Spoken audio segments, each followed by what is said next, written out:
Selanjutnya terkait dengan graf terhubung dan komponen graf. Pertama kita lihat dulu graf terhubung.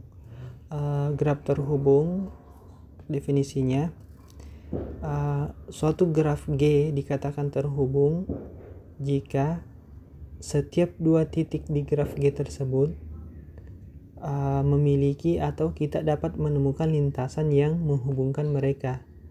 Jadi graf G itu intinya kalau kita ambil sebarang dua titik di situ, maka selalu kita bisa temukan lintasan yang menghubungkan kedua titik tersebut. Lintasan itu yang berada di graf G tersebut. Sekarang perhatikan dua contoh gambar ini. Ada dua graf G1 dan G2 yang warna biru sama warna merah. G1 ini kalau kita perhatikan sebenarnya terhubung bisa diartikan seperti biasa saja. Terhubung pokoknya ya tersambung semua intinya. Di sini kalau kita perhatikan setiap kita mengambil dua titik maka pasti ada lintasan yang menghubungkan mereka. Yang perlu diingat lintasan itu kemarin adalah lintasan yang sebelumnya itu didefinisikan sebagai jalan yang semua titiknya berbeda dan semua sisinya berbeda. Di sini misalnya dari V4 ke V5 misalnya, berarti lintasannya bisa lewat sini. V4, V3 lewat sini lagi, V2, kemudian ke bawah sini V5, itu lintasannya. Yang lain juga pasti ada lintasannya. Kemudian kita bisa lihat contoh yang G2. G2 ini dikatakan tidak terhubung. Mengapa? Ketika kita mengambil titik yang berbedanya adalah V3 dan V1, maka tentu kita tidak bisa menemukan lintasan yang menghubungkan mereka.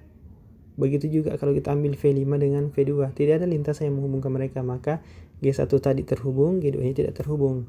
Selanjutnya bicara terkait dengan komponen graf. Komponen graf maksudnya adalah subgraf dari suatu graf yang terhubung maksimal. Apa maksudnya terhubung maksimal? Ketika kita mengambil suatu bagian atau suatu subgraf dari suatu graf, maka tidak ada lagi subgraf terhubung yang memuat yang kita ambil tadi selain dirinya sendiri. Contoh di sini misalnya, kalau kita ambil di sini misalnya yang ini, yang G2. Yang G2 misalnya kita ambil V1 ke V2. Ini kan subgrafnya terhubung. Ini kan subgraf terhubung dari G2. Tapi ini bukan komponen. Mengapa? Karena masih ada subgraf maksimal yang memuat V1 dan V2 ini, atau yang memuat subgraf ini. Misalnya ini H1. Maka ini bukan. Mengapa? Karena masih ada ini. Saya ambil yang ini, yang satu lingkaran ini. Saya namakan misalnya H2.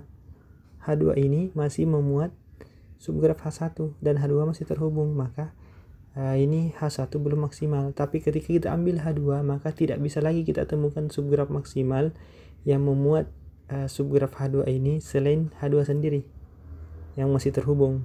Itu maksudnya komponen. Maka H2 ini dinamakan sebagai komponen. Kemudian bisa juga kita ambil yang ini. Katakanlah ini sebagai H3. Ini komponen juga. Karena tidak ada lagi yang maksimal atau tidak ada lagi subgraf maksimal yang memuat H3 ini selain H3 sendiri. Misalnya kita ambil ini V4, V6 dengan V5 dengan bentuknya seperti ini misalnya. Ini memang memuat semua titiknya, tapi ada sisi yang tidak dimuat, berarti masih ada yang lebih maksimal dari ini, yaitu yang ini yang masih terhubung. Kemudian ini namanya H3, makanya namanya komponen. Kita ambil lagi nih V3 sendiri, ini juga masih terhubung. Ini H4.